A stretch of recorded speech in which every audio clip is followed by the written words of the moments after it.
আসসালামু আলাইকুম ওয়া রাহমাতুল্লাহ।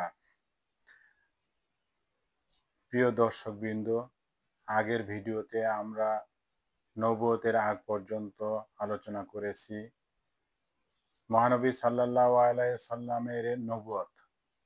মহানবী সাল্লাল্লাহু আলাইহি সাল্লাম 25 বছর থেকে 40 বছর পর্যন্ত হেরা গুহায় ধ্যানমগ্ন থাকতেন। এখানে দিনের পর দিন তিনি অবস্থান করেছিলেন। মহানবী সাল্লাল্লাহু আলাইহি সাল্লাম জন্মগতভাবে অত্যন্ত জ্ঞানী এবং বিচক্ষণ ছিলেন। যখন মহানবী সাল্লাল্লাহু আলাইহি সাল্লামের বয়স 40 বছর 6 মাস, তখন একদিন রমজান মাসে 17 অথবা 21 তারিখে জিবরাইল আলাইহিস সালাম মুহাম্মদ সাল্লাল্লাহু আলাইহি সাল্লামের নিকট হেরা গুহায় উপস্থিত হলেন। মহানবী সাল্লাল্লাহু আলাইহি সাল্লাম বললেন, জিবরাইল আমাকে বলল, ইকরা, তুমি পড়ো। আমি বললাম, মা নাবিকারের, আমি পড়তে পারি না। পরে জিবরাইল আমাকে আলিঙ্গন করলেন এবং ছেড়ে দিলেন। পরে বললেন, তুমি পড়ো। আমি বললাম, আমি পড়তে পারি না। এবার দ্বিতীয়বার আবার আলিঙ্গন করে ছেড়ে দিলেন। বললেন, পড়ো। আমি পড়লাম জিবরাইল আলাইহিস সালামের বলা সূরা আলাকের আয়াতসমূহ। ইকরা বিসমি রাব্বিকাল্লাযী খালাক, খালাকাল ইনসানা মিন আলাক, ইকরা ওয়া রাব্বুকাল আকরাম, আল্লাযী আল্লামা বিল কালাম, আল্লামাল ইনসানা মা লাম ইয়ালাম। পাঠ করুন আপনার সৃষ্টিকর্তার নামে, যিনি আপনাকে সৃষ্টি করেছেন মানুষকে জমাট রক্ত থেকে। পাঠ করুন আপনার পালনকর্তা মহাদয়ালু, যিনি কলম দ্বারা শিক্ষা দিয়েছেন মানুষকে যা সে জানত না।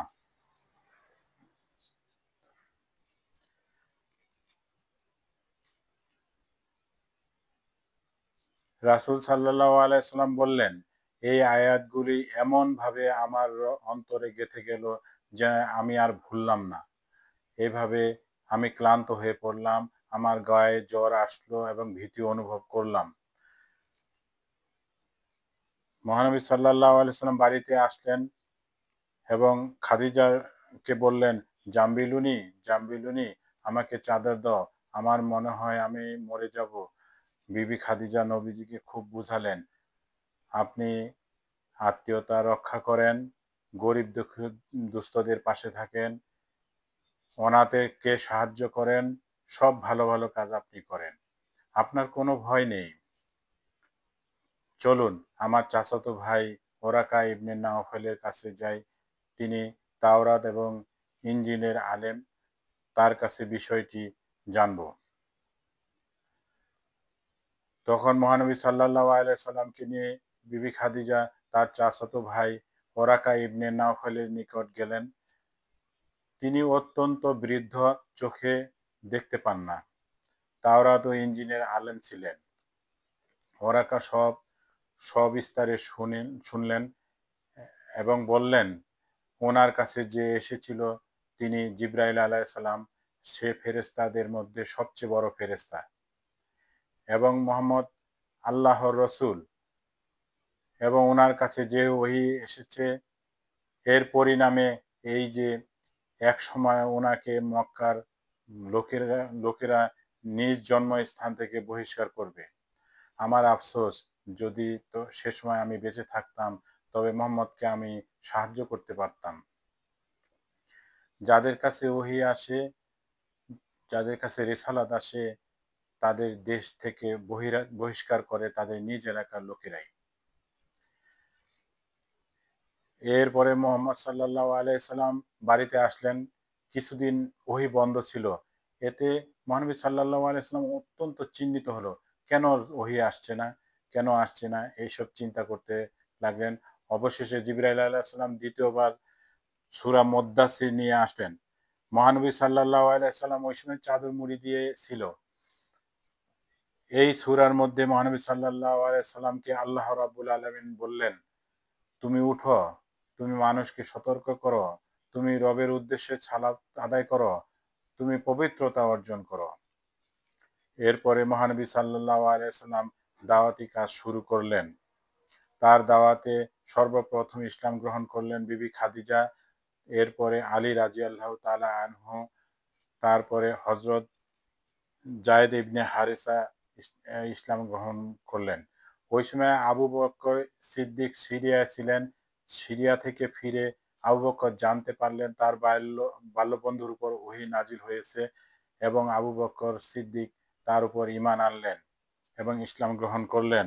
আবু বকর ইসলাম গ্রহণের পর ওসমান গনি, আব্দুর রহমান ইবনে ওয়াব, জুবায়ের, তালহা, সাদ ইবনে রাবিয়া, আক্কাস এই বিশেষ ব্যক্তিদের সঙ্গে আলাপ করলেন এবং আবু বকর মুহাম্মদের উপর ওহীর ঘটনাটি আলোচনা করলেন এবং বললেন যে আমি ইসলাম গ্রহণ করেছি, তোমরাও ইসলাম গ্রহণ করো।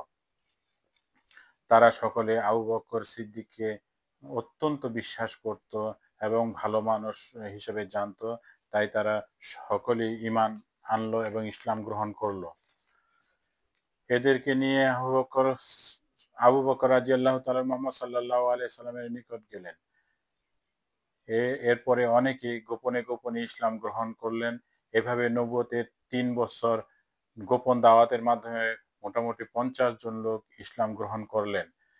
এভাবে যারা ইসলাম গ্রহণ করত তাদের কোরআন পাঠ করে শোনানো হতো এবং কোরআন মুখস্থ করানো হতো, ঈমান আমল বোঝানো হতো।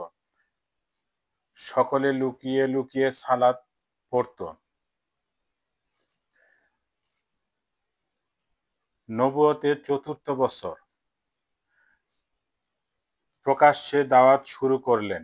মুশরিকরা চরমভাবে ক্ষিপ্ত হয়ে যায় এবং মক্কার নেতারা মহানবী সাল্লাল্লাহু আলাইহি সাল্লামকে থামতে বলেন এবং অনেক লোভ লালসার প্রস্তাব করেন, কিন্তু মহানবী সাল্লাল্লাহু আলাইহি সাল্লাম দাওয়াতের কাজ ছাড়লেন না, কারণ এটি আল্লাহর নির্দেশ। মক্কার নেতারা অনেক চেষ্টা করেছেন দাওয়াতি কাজ বন্ধ করার জন্য, কিন্তু কোনো লাভ হলো না। এতে মক্কার সকল গোত্রের লোকেরা মুসলমানদের উপর অত্যাচারের মাত্রা বাড়িয়ে দিল। ফলে অনেক পরিবার ও লোক চরম নির্যাতনের শিকার হলো।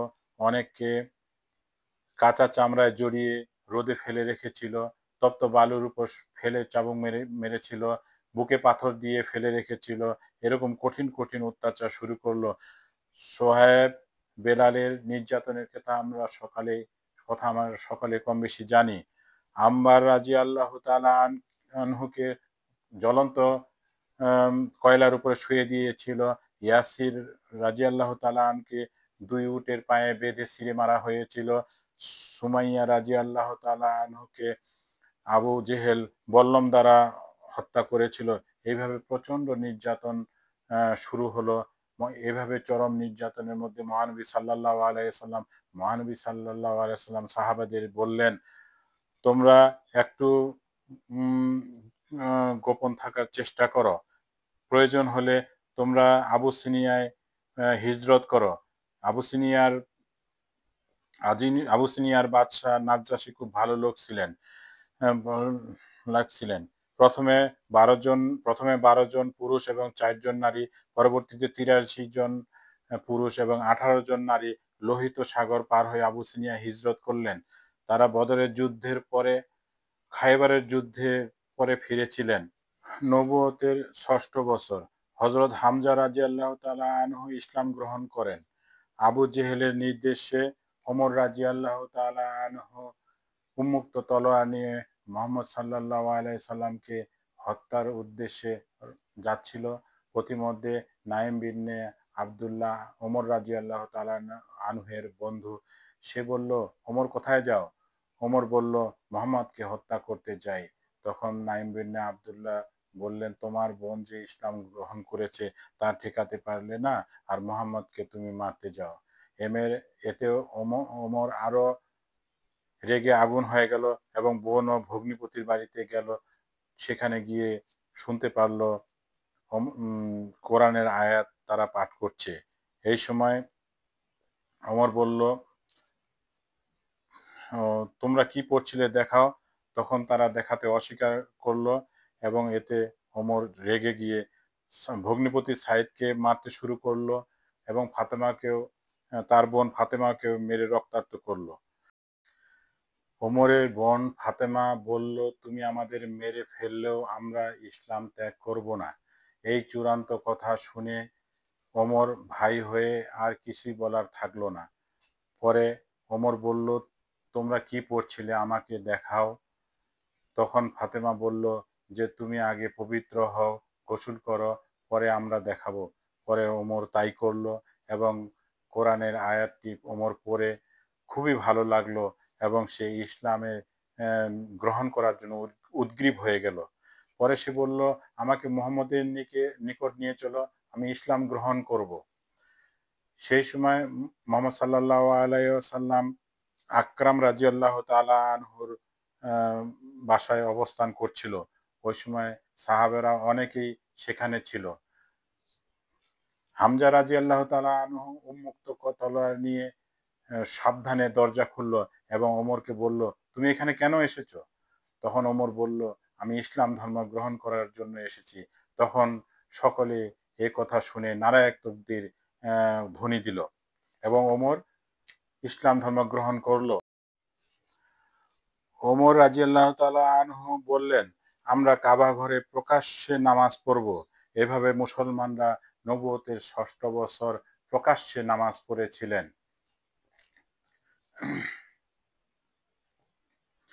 নবুয়তের ৭ম বৎসর। এই এই ৭ম বৎসরে মুসলমানদের উপর কঠিন সময় আসলো।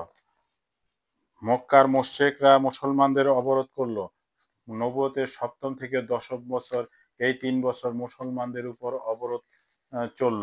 এই অবরোধে আবু লাহাব ও আবু জেহেল ছাড়া আবু তালেবের সকল পরিবার মুসলমানদের সঙ্গে অবরোধে ছিল। মুশরিকরা যে মুসলমানদের অবরুদ্ধ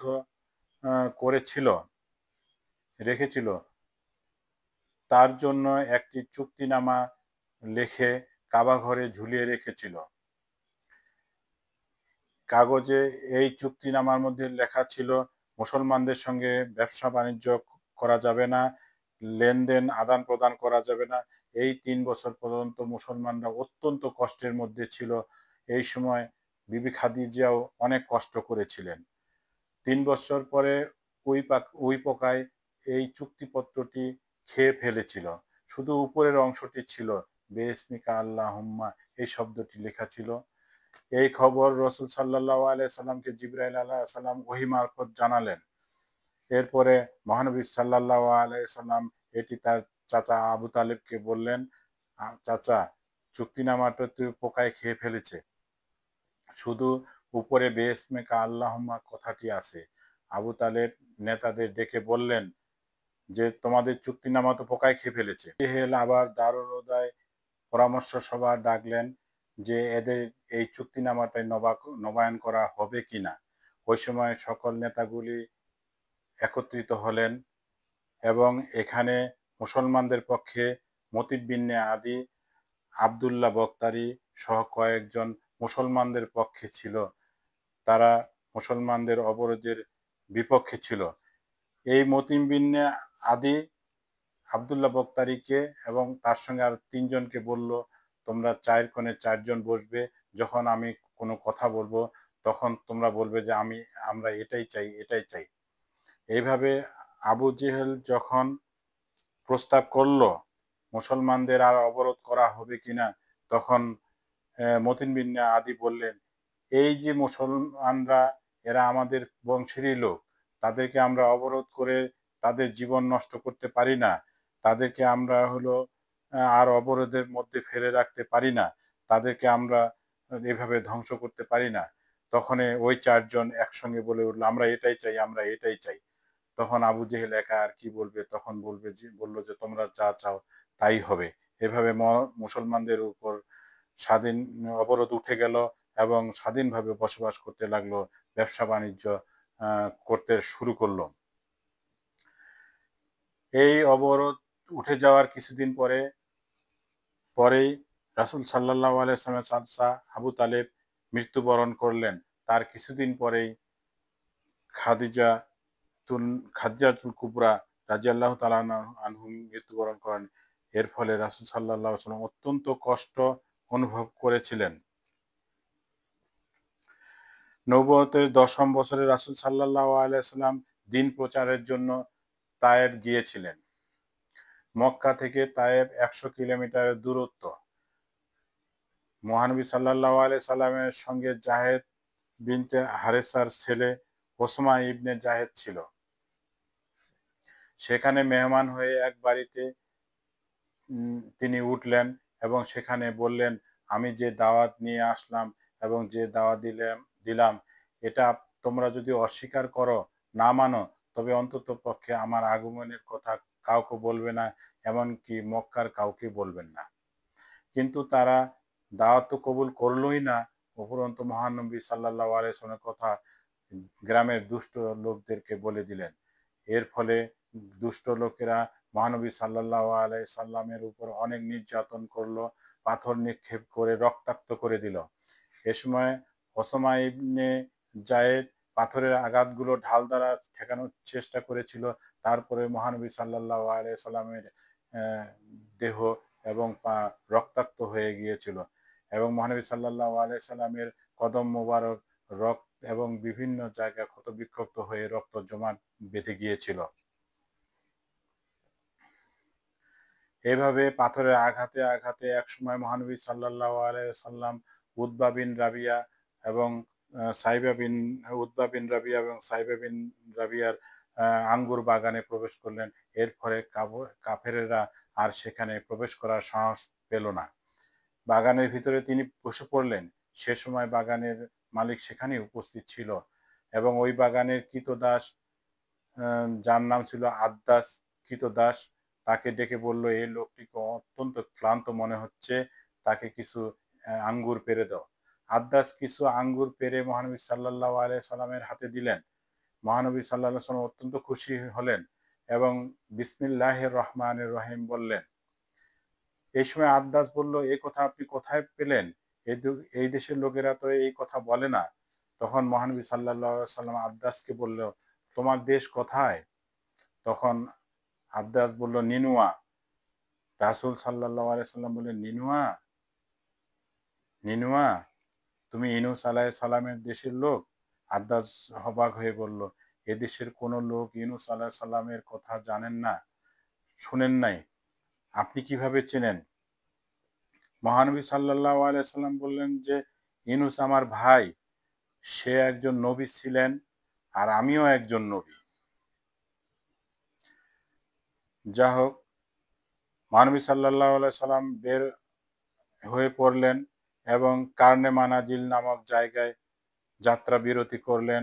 এখানে এক দীর্ঘ মোনাজাত করলেন, হে আল্লাহ, আমার অযোগ্যতার কারণে হয়তো আমি ভালোভাবে দ্বীন প্রচার করতে পারছি না, যে কারণে কেউ দ্বীন গ্রহণ করছে না, এটি আমার অক্ষমতা। হে আল্লাহ, এই অপরাধের বিচার কি আপনি কাফেরদের হাতে ছেড়ে দিয়েছেন, যে তারা যা ইচ্ছা তাই আমার সঙ্গে করছে? এভাবে আবেগ ঘন মোনাজাত করার পরে জিবরাইল আলাইহিস সালাম, মিকাইল আলাইহিস সালাম এবং পাহাড় নিয়ন্ত্রণকারী ফেরেশতা নিয়ে হাজির হলেন এবং জিবরাইল আলাইহিস সালাম মহানবী সাল্লাল্লাহু আলাইহি সাল্লাম বললেন, আল্লাহ রাব্বুল আলামিন আপনার সঙ্গে যা কিছু ঘটছে সবই অবলোকন করছেন এবং দেখছেন। আমার সঙ্গে পাহাড় পরিচালনার ফেরেশতা রয়েছে। আপনি যদি চান তাহলে পাহাড়ের মাঝখানে যত তায়েফবাসী আছে সবাইকে পাহাড় চাপা দিয়ে ধ্বংস করা হবে। মহানবী সাল্লাল্লাহু আলাইহি সাল্লাম অত্যন্ত খুশি হয়ে গেলেন এবং বললেন, আল্লাহ আমাকে দেখছেন, সবকিছু অবলোকন করছেন, এটাই আমার জন্য যথেষ্ট। তায়েফবাসীকে আমি ধ্বংস করার নির্দেশ দেব না। এমনও হতে পারে যে তায়েফবাসীরা আজকে ঈমান আনে নাই, কিন্তু তাদের বংশধররা ঈমান আনবে এবং এখানে ইসলামের পতাকা উড়াবে।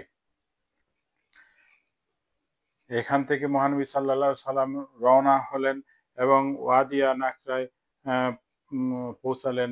সেখানে ফজরের নামাজ পড়লেন। এখানে একদল জিন মহানবী সাল্লাল্লাহু আলাইহি সাল্লামের সঙ্গে দেখা করলেন। এই জিনেরা সকলে মুসলমান হলেন, দ্বীন গ্রহণ করলেন। মহানবী সাল্লাল্লাহু আলাইহি সাল্লামের এটি 10ম বছরের ট্রাজি, নবুয়তের 10ম বছরের ট্রাজি। এরপরে মহানবী সাল্লাল্লাহু আলাইহি সাল্লাম মেরাজ সংগঠিত হয় এবং মেরাজের পরে মহানবী সাল্লাল্লাহু আলাইহি সাল্লাম হিজরত করেন।